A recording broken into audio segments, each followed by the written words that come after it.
Everybody, my name is Alex Jimenez. I work at the Far Rock office for as a force youth specialist. So I mainly, I'll start be going ahead and talking to the kids at the RCJC for St. John's.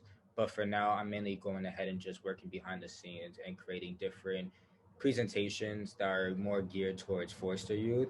And for me, I personally had experience within the foster care system. I entered the foster system around 12, 13 years old. And I'm still technically a part of it. I aged out when I was 21 years old, but because I'm in a dorm project, which allows youth in foster care to stay at a dorm residency as long as they pursue college. So they're allowing me to be extended in foster care system. And yeah, we'll go ahead and we'll talk more about foster care, about the different issues, as well as stereotypes that are brought up a lot of times. Thank you, Mr. Alexander. So does anybody have any questions to ask Mr. Alexander?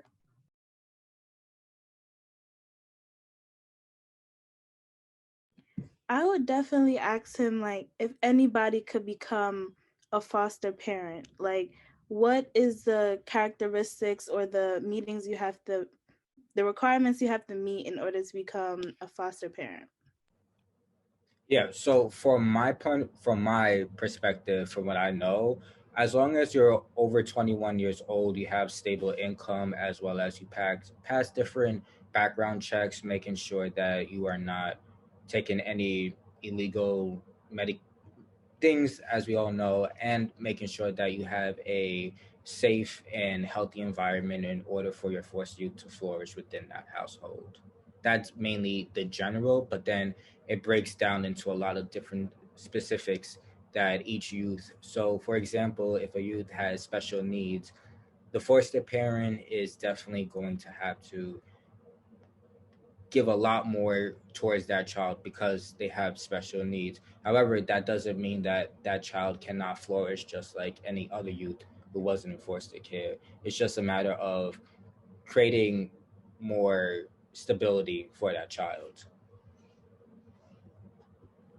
Thank you. Does anybody else have questions? I would like to ask a question if nobody has any. So, yeah.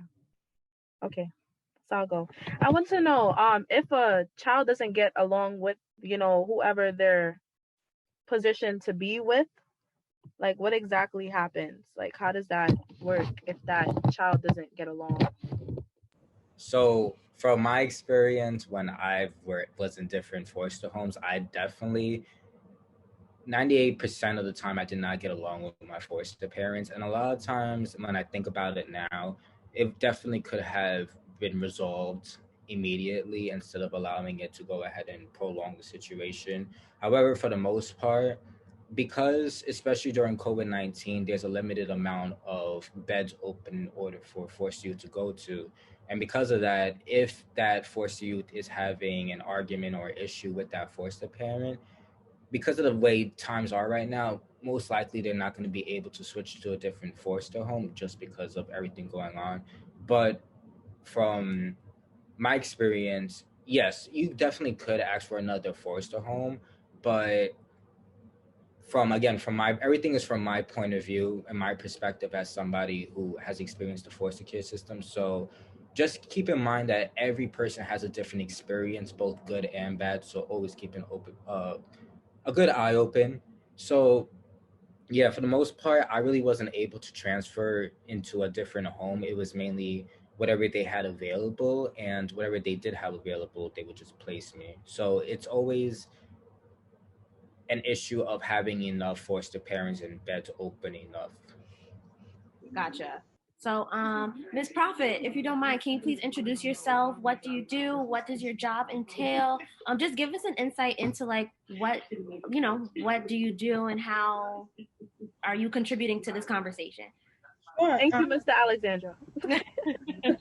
And thank you. Hi, everyone. My name is Raven Prophet. I work for OCFS. That stands for the Office of Children and Family Services. It's the state governing agency that provides oversight to voluntary agencies in New York State, every single county in New York State. In my role as a research aide and as a graduate student assistant, I've been working at OCFS for going on 6 years now. So, and I'm also a former youth in foster care. So I spent a total of 8 years in the foster care system.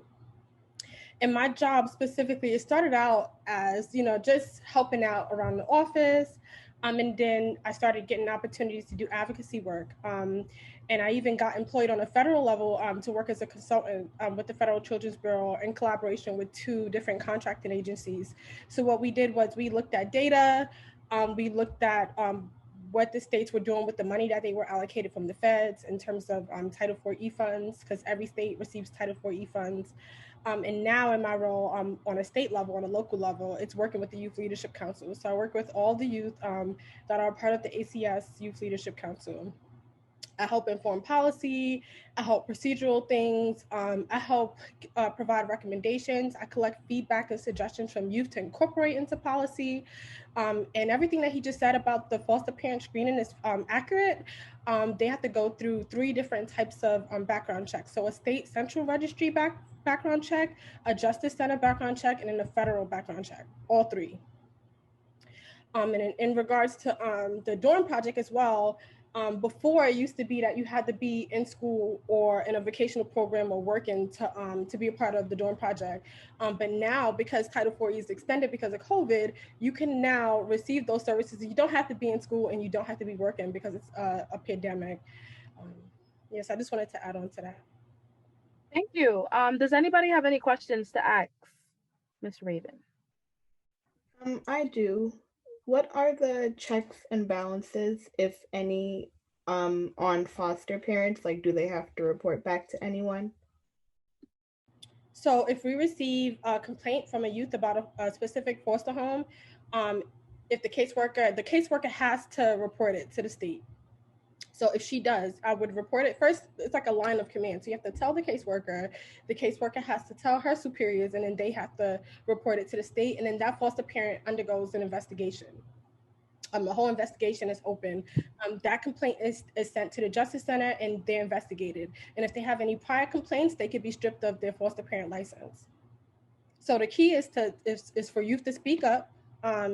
And if you feel like your caseworker may not be listening to you, is to identify another point of contact within that agency to tell them what's going on, because more times than likely, if you experience something somebody else did, so it's best to speak up.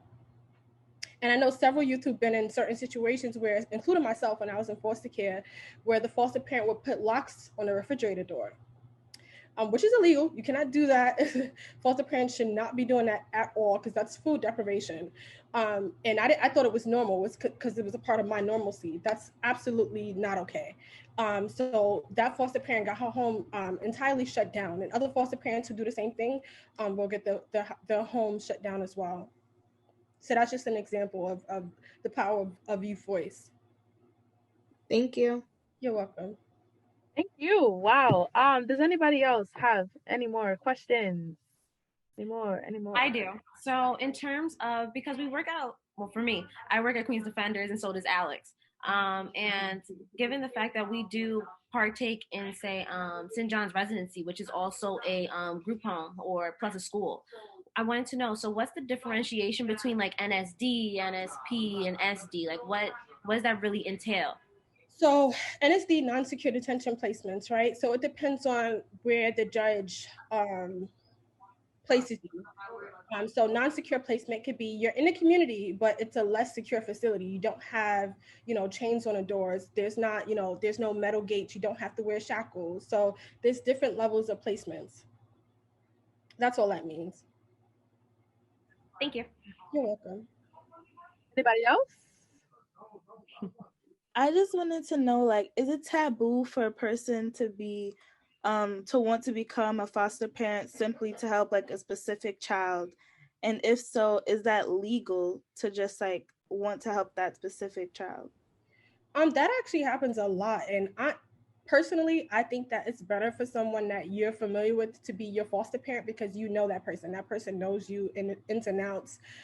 For example, a family friend that I used to believe she was my aunt for a while. You know, I thought she was my biological aunt, but she ended up just being a friend of my mom's. She wanted to become a foster parent just so she can get custody of me. That's perfectly okay. Even though it is, you know, kind of biased, but honestly, if a foster parent opens up their home, a potential foster parent opens up their home to a person that they want to foster parent to, more times than likely they're going to say, well, this went pretty well. Like, let me try to help other youth in that situation. And most do. Mhm. Anybody else before we move on? Okay, so our last guest speaker is Miss Sabine, and is she on here? Let's see. So with Miss Bean, she was there was a possibility, and then there was the possibility of not, because there was a conflict in schedules. But if anything, you can ask the remaining questions to Alex and Miss Prophet and see what their ideas and takes are on those questions. So my question to Miss Raven. Raven. Oh, good, Raven. Okay, good. I said it right the first time. Okay, so my question is, what is the NSP? Okay, so that's non-secure placement, non-secure detention, non-secure placement. They're both used interchangeably, except for the. So I know like this. I'm not too sure about this, but because I don't work in that department, but I do know a little bit about it because as a foster care youth, I was placed in an NSD. So NSD is a non-secure detention placement. Okay. Mm-hmm. And there's several homes in the community that take up, it's like a group home style kind of placement. If you've been incarcerated for a small petty crime or something like that, or they feel like you, I guess it's a placement for you while they're trying to render a decision to figure out, you know, how long you're going to stay in it. I think the max is usually like, I think the average term is maybe like 6 months. Correct me if I'm wrong. Mm-hmm. Okay. Mr. Alexander, I want to know, how was your experience like in working in foster care? Like, what exactly was your experience? What did that entail of? So for me, it was definitely a sticky situation transferring, well, yeah, from the process of transitioning from being a youth in care to now working with youth in care. And I've done a lot of advocacy work and was even at a different youth advisory board for New Yorkers for Children for about 3 years. And I will say that, mental health is something that is definitely underrated, especially for those who are in foster care. A lot of foster youth don't realize the impact that mental health services would have on you. So for me, I found myself towards the age of 21, I was extremely stressed out. And it was just constantly wondering, where am I going to go next after I turned 21? And then to start working with foster youth, I will like say that it was a bit hard at first because for a minute I had to go ahead and face my own experience as being a youth in foster care. And for me to start reliving those old wounds. So at first it was difficult because I had to face things that I thought I had buried underneath me. But working with Force Youth has also been rewarding in the fact that I'm able to go ahead and light up somebody else's block the way that I was when I was around 14, 15 years old. And instead of me wanting to be in high school, I found more security being at home with my biological mom, knowing that I wasn't able to stay with her because I was in foster care. So the transition was definitely hard, and my experience in foster care had it was definitely a rocky road. So when talking about living with people that we already known, as somebody, yeah, who has lived in foster care and in the dorm project, a lot of my friends who are in foster care actually lived with people who they know or was a family friend or was even just somebody who lived in the neighborhood. And it's a lot more easier for force you to go into homes where they already know somebody because they feel a lot more secured. When I went into my actual first foster home where I didn't know the person, it was traumatizing for me because you have to put yourself in somebody else's home and live in their home. So definitely living with somebody who you know would have a lot more benefits emotionally on the youth who's in foster care as compared to putting them with strangers, because a lot of things go down when youth live with strangers because certain people may think that they're able to have more advantage on them because they feel like nobody's watching. But Mm, again, it goes back to the part of speaking up and not being afraid. of course. Yeah, exactly. Like if you've dealt with it, 9 times out of 10, somebody else has also dealt with it before. Mm-hmm. Thank you so much. I really appreciate that. I love your passion and that you can also relate to it. And you gain things by experience, and I really appreciate that, really and truly. So going to Miss Raven, I would like to ask you, how often do kids get abused by their foster family? Like, do you know like how often that will usually occur? Unfortunately, I don't have like a data set to say how many youth in foster care experience abuse. I think also sometimes it gets underreported because some youth kind of stay in the placements out of fear. So I think that even if we did have a set of numbers in front of us, we probably wouldn't even know like the accurate guesstimate. But I do think that is very prevalent. And that's why I said like it's probably better to be with someone who you're familiar with, or a friend or close to, or someone you know. And then some foster parents are good too. So I think it's all about intentions, like what is their intentions? Are they doing it for the money, extra $1,000 a month, or are they going to do it because they genuinely want to be a parent? So I think foster youth should definitely be involved in terms of foster parent screening processes and identifying who should be a foster parent, because you can tell. What are some ways, so if you had to give advice to somebody that's in foster care right now, what is some advice that you would give them based on your own personal experience? So wow. I'm actually 29 years old. So I have a bachelor's degree. I attend Toro College of Medicine, and I also attend Rutgers University, and I'm getting an MPH degree. And this journey has been hard. I think it's critical to have a support system, a solid support system, a few people or one person, anybody that you could identify as a person that you can go to if you need them, a solid support. And also tapping into resources, take advantage, because there's so many resources, and to connect with other youth in foster care, because there's something that they may know that you may not know. A lot of the things that I learned about other resources, other foster youth have told me about, scholarships, grants, everything. So just connecting with each other and being a support system to each other is also important too. Thank you so much. Alex, same question. Yeah, so for the youth in foster care, definitely. I mean, first things first, whenever you're having a bad day or a happy day, don't go ahead and try to block your emotions. Allow those emotions to come and sit with those emotions. The reason why I say this is because when I was younger in high school, I was definitely angry towards the world because of my situation. Instead of allowing myself to actually sit and just say, even though this is the predicament right now, it can always get better.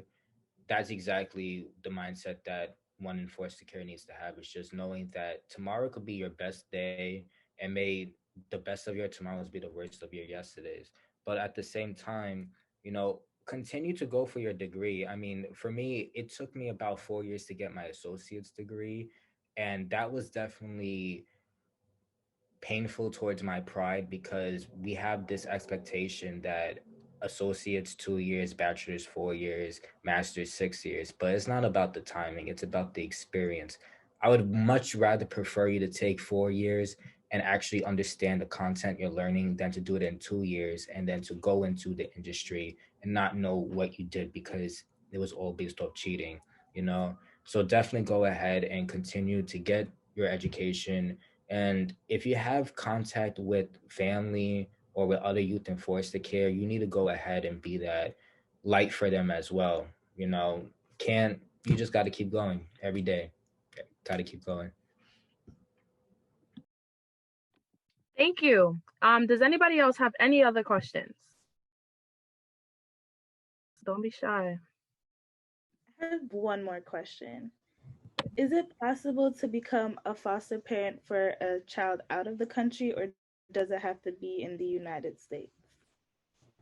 So it would have to be in the United States. I know youth can cross state lines. So if you're a youth in foster care in New York State and then a relative lives in Michigan and you want to potentially have that person adopt you or become your foster parent, then they can make that work out. But if it's in another country, because different countries have their own child welfare system, so they would have to correspond with them and look at the legal aspect of it.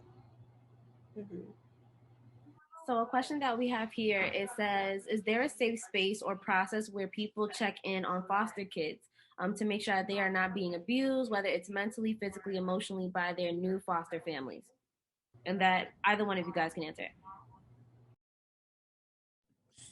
So my experience, yeah, whenever I went into a new foster home, we had to go to a doctor's clinic in order to go ahead and get checked physically, as well as a case planner or worker will come to your foster parents' house or wherever you're residing at and ask you, how are you doing? Most of the times, they're going to try to get you in a space where it's just you and them. That way, you could have that privacy. But of course, sometimes you don't always get that privacy because the foster parent may be in the next room. But I remember when I did have a big situation happen, and luckily I was able to meet my mom at the agencies. So because I was able to have more alone time with her, I was able to go ahead and tell her what happened. So there are definitely the caseworkers definitely try to check up on the youth, and the youth are always able to go ahead and reach out to the caseworker to inform them what's going on. And if you can't get in reach with the caseworker, you could always go up to the next higher up. I was going to reiterate the same thing. So caseworkers, they have a mandated, they have to do mandated contacts with youth in foster care every single month on a monthly basis, whether that be virtual, over the phone, or in person. Now, because of COVID, everything is going to be virtual, but you know, if you're not seeing your caseworker monthly, then you need to say something and speak up to whoever's over that person, because they need to be checking in. And then also related, if you're in a foster home, like in the foster home, I know some foster parents, including some that I previously had, they love to be around when the caseworker visits because they want to hear every single thing said, right? So the key is to have a personal relationship with the caseworker. So I have my caseworker's phone number. I don't know if it was her work phone or personal number, just a cell phone number that I can reach her immediately if I needed her. I could send her text messages, and I could also email her. So if there's something going on, your caseworker is going to be the direct point of contact instantly. And try to develop a relationship. Mm-hmm. I wanted to ask you guys, both of you, pretty much. I wanted to say, what is the hardest part when it comes to matching a child to a family? Like, what was the hardest process of that? The background checks, you know, the background checks. It's a lot of red tape, you know, because a lot of things have happened to youth in the past, for former foster care youth or current. So they try to prevent that. And in preventing that, you know, everyone in the house has to undergo a background check, which is not really normal. You know, in normal cases, if you know, if you want to go with a relative, you can just go with that person. But if you're in foster care, they want to know who's in the house, what age they are, if they have a criminal record, criminal history. They got to do all these background checks. I think they're trying to normalize the process a little bit now, under the Family First Act to promote normalcy, but there's still a lot of red tape. And that's the only downside to it. Like my aunt kind of hated the fingerprint and stuff, and I kind of hated it too. But yeah, but it's a precaution. Yeah, so for me, yeah, it was definitely the background checks. I mean, for the most part, luckily, I lived with my grandmother, and when I wasn't, I was in different foster homes. So it's definitely the background checks, as well as for my grandmother, since she's older, and a lot of foster parents are also more like around 40s, older from then on. It's difficult for them to get to place and to go ahead and do all these appointments because it's time consuming. Waiting online for fingerprints could take you all day, truly, because there's so many other people trying to get in. And then another thing is that not having enough, well, for me, it was definitely the way that I wanted a foster parent to be. I mean, luckily my agency did interviews, so I was able to meet with the foster parent before actually moving in with them. But that was later on, so I was able to have conversations with them. But sometimes 20 minutes isn't enough for you to go ahead and say yes or no to somebody you're going to live with for who knows how long. It could be weeks or it could be years. So it's definitely, there's a lot of things that definitely need to be fixed, but are also, well, things that are also being fixed now, which were not available back then. So a question that I have here from Instagram is, hold on, I gotta go back to it. The question that I have here is, how has being in the foster care system shaped your outlook on life? And that's for the both of you guys. Take your time, no rush. Go first, Alexander. I want to hear what you have to say. He said so many good things. Honestly, so when I was 20, turning 21, I actually did this documentary for Columbia Journalism. And when I look back on the documentary now, it definitely changes my outlook because at one point I was so close to just, well, my agency tried to kick me out of the dorm within 2 days. And I have so many things in here, you know? So living in my dorm is my own home. Like, it's basically a 4 bedroom apartment in one room, you know? So for me to take all my things within 48 hours was something that I didn't know how to cooperate with life right then and there, because it's like, where do I go now, you know? And then I would say that from being in high school and not wanting to be at school at all to me trying to get my bachelor's now, it's not an easy process. You don't wake up one day and just say, I want to, start doing better.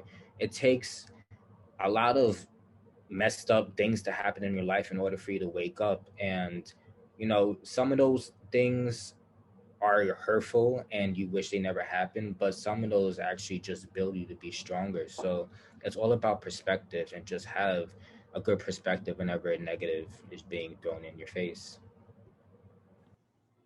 I agree. Yeah, I also agree with foster youth, we're different, like our experiences, we're way more wiser, way more mature than a lot of our peers because we've been through so much. We've been able to gain from it, learn lessons from it. So that resilience, there's a different type of determination that we have. And you know what I'm talking about. When there's something you want to achieve, you just keep going for it because you've been through a lot, So when things knock you down, you just get right back up and just keep going. So I think that's like the biggest thing for me was resilience, like learning how to be more resilient and learning to navigate certain problems that would probably kill someone else, or, make somebody give in, or like we battle so much on an everyday basis and it just makes us stronger.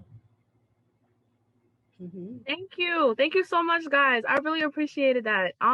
So I know you guys have such a burning passion for the foster care.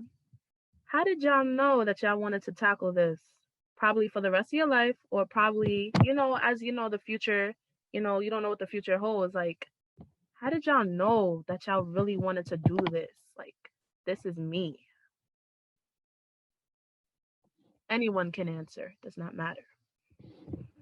The outcomes. So like I started out as a youth ambassador and I was promoting education for youth in foster care and NSDs and in secure placements and in foster homes. And a lot of youth didn't even know that they can go to college for free. And that bothered me. That really bothered me. And then looking at the numbers, only 3% of youth in foster care graduate with a degree. And that's why I said, Alexander, I'm so proud of you. Because a lot of us, we start, and then we not finish. Yeah, well, we do, some of us. But a lot of us don't because we're still living in the same environment, and you living in a dorm, like you're protected, you're safe, you're in a safe environment, everything is fine. But for other youth, they may not have, the same experiences. So I really got into it to promote education, like, because I saw education as a way out.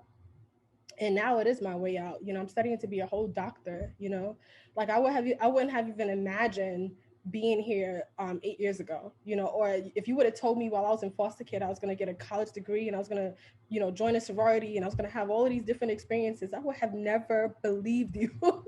So it's possible. Angela, you said you had a question. She had texted in the group chat. If you want to ask the question. Angela? Yes, no? Maybe so? Is her mic working? I'm confused. I don't think her mic is working. I don't think so. Think so. Okay, cool. That's fine. But another question that one of the kids had, they had wrote it privately, was what made you want to do this for the rest of your life? Besides, your own experiences, did you ever think that you were gonna be in that field if you had not been in the foster care system? Like, do you believe that being in this career path was shaped because you were in the foster care system? Oh yeah, most definitely. Like, we don't even realize like the impact we have, like, of our voices, just talking about it, because caseworkers, they look at a piece of paper or a textbook, they're not really able to know everything that we've experienced or the context, right? So I feel like as a former foster care youth and as a foster youth, you understand every single complexity because you've been there. You know what needs to change, you know what needs to be fixed. And outside of my own personal experiences, I have a ton of mentees, and just seeing them graduate, like that passion, like building those relationships and being that support, that support system for them, makes me happy. It's a happy feeling just to see that they've been able to overcome the same challenges, and it's not easy, but seeing them accomplish it, and seeing them get their degree with their cap and gown and seeing them holding up their diploma, that's everything I need right there. That's everything. Alex, what about you? Yeah, so for me, I mean, I think it mainly started with my sister, but when I think about it now, I had this one youth in care who was kind of like a mentee to me as well, but she also reminded me a lot of my little sister. And by me going ahead and developing a relationship with her and like hearing her story and meeting her brothers and understanding where she was coming from, it definitely changed my view on youth and foster care. Even though I was youth and foster care myself, I still had different biases just because of my experience in foster care. And after meeting with different youth in foster care, it actually allowed me to not think of foster care as such a negative thing, because there's just the stereotype that, oh, you're in foster care, so you're not going to make it in life. But then when I first entered foster care, I honestly thought I was the only person in foster care out of everybody else in the world. So for me, it was definitely embarrassing. But then the more people who I started to meet who was in foster care, it kind of became this community in a way where we got to rely on one another in order to go to for certain help. And watching her just mature and like trying to graduate high school, it definitely opened my eyes up of what's to come. Okay, I think Angela finally wrote her question. There you go. Do you both think that foster care system fails or succeeds more often? That's a good question. Honestly, the numbers tell us that we could actually be doing a better job. I think that in terms of disproportionalities and foster care placements and even youth incarcerations, like we can improve that.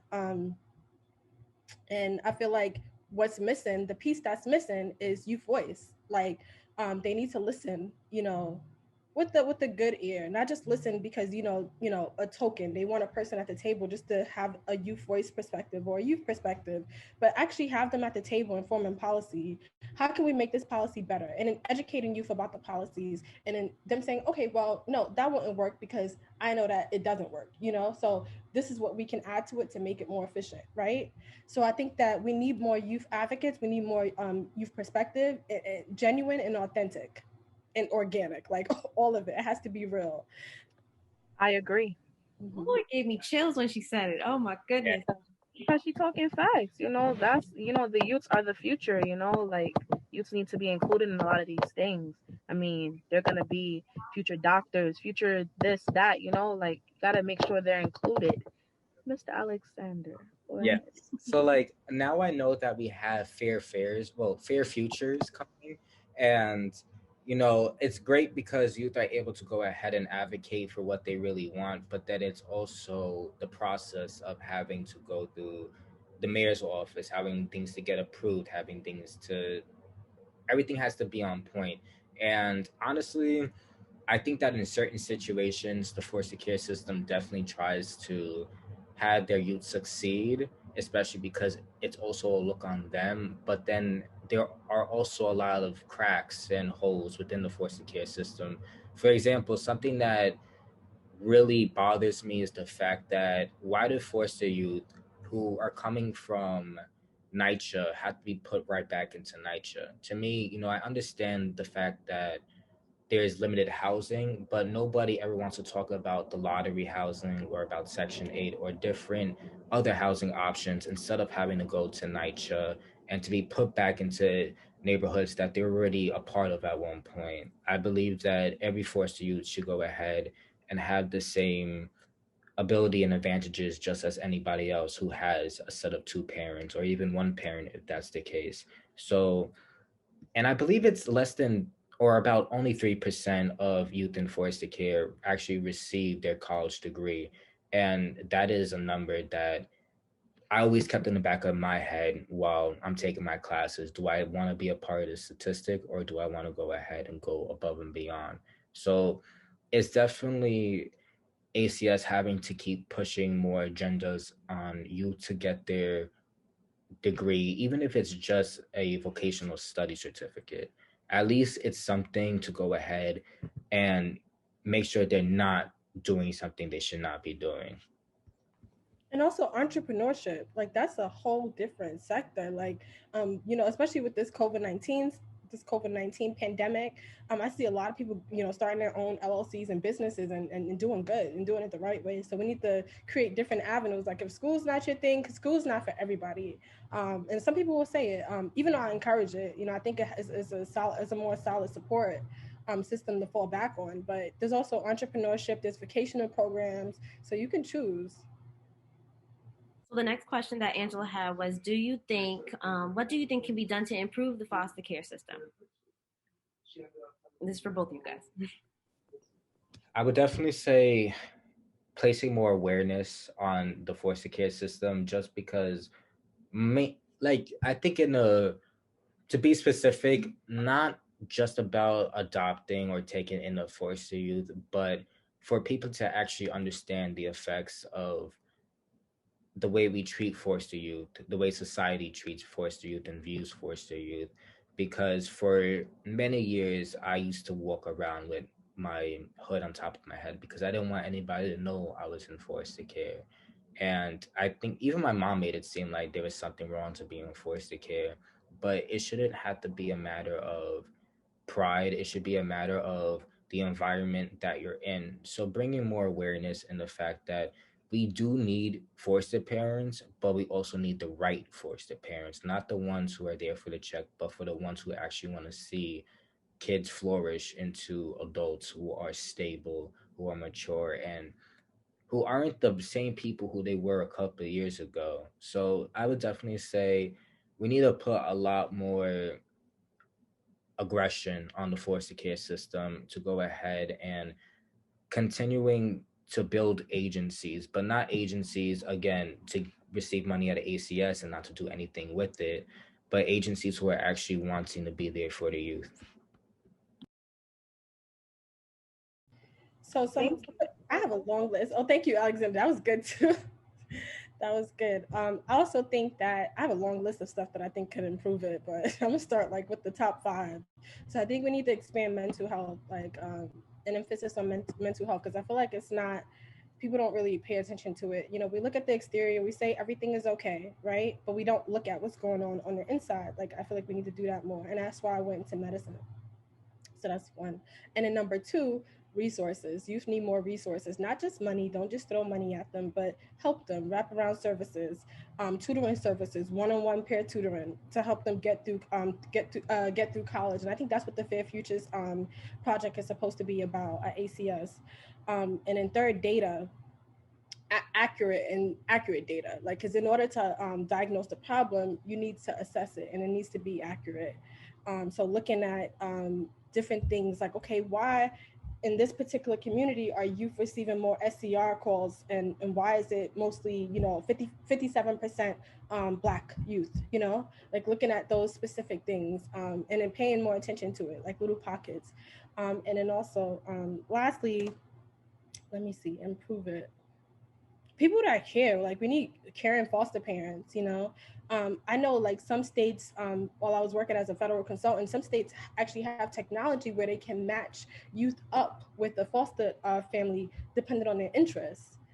So if that youth is interested in art, they will pair them up with the foster parent that's interested in art. So, like, really looking closely at, okay, how can we pair this up with this youth up with a genuine foster parent who's really interested in being a foster parent for one, and who shares interests with them? Because you don't want to just place them in a home where, you know, everybody is kind of different from them, you know. For example, if a youth is Spanish speaking, you should place that youth in a Spanish speaking household, especially if that's the only language that they speak. So cultural competency too. Thank you guys. Thank you so much. Does anybody else have furthermore questions?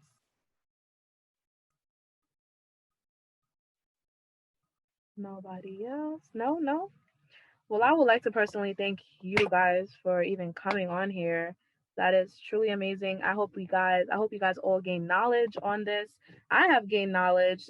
Thank you guys for even, giving us your time and telling us your story, because your story matters, and what you're doing with it is beyond beautiful. And I wish you all the best. I hope you see growth. I hope you see improvement.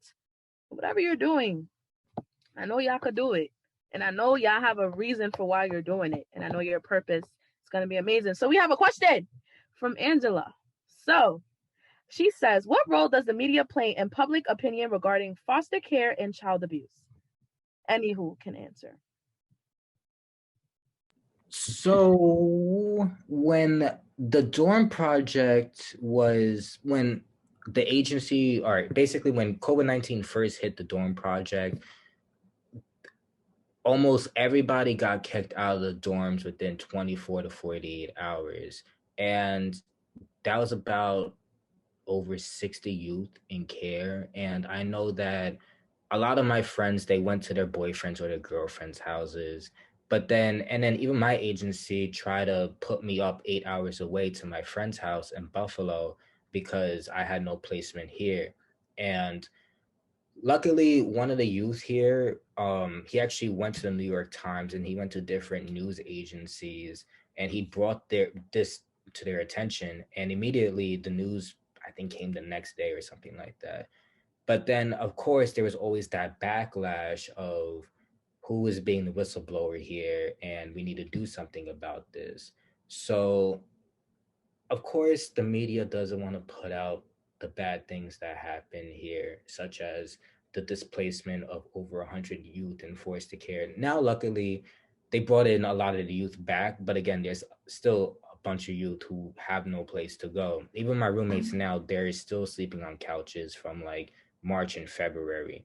So the media, you'll see things like fair futures and advocacy, but sometimes you won't see what's really going down, like when youth are getting displaced from their homes and they have nowhere to go except to their friend's house. But then what happens when the friend has no more space to give them? Where does that youth go?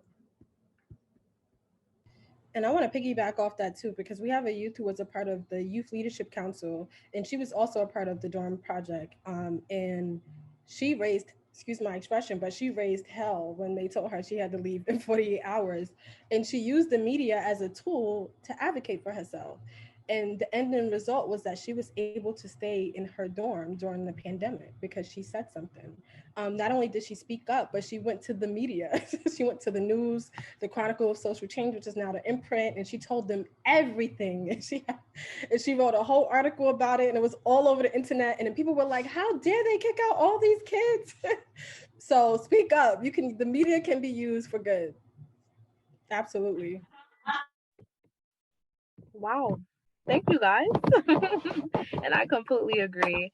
So, Alexandra. Thank you so much. Thank you so much for even participating. Thank you, Alex. Thank you, Raven. I loved it. It was phenomenal. Because foster youth matter, the same way how we love to protest and say Black Lives Matter, the same way we like to say Latino lives matter. Hell, foster care youth matter too. And that's something that tends to get forgotten all the time. It's like it's not even a thought. So the reason why we even decided to do this town hall, just to give you guys some quick little insight before we end, because the month of November is National Adoption Family Month, National Family Adoption Month. Tongue-tied it. And the whole point of the matter is, I was like, you know what? It's time to bring awareness.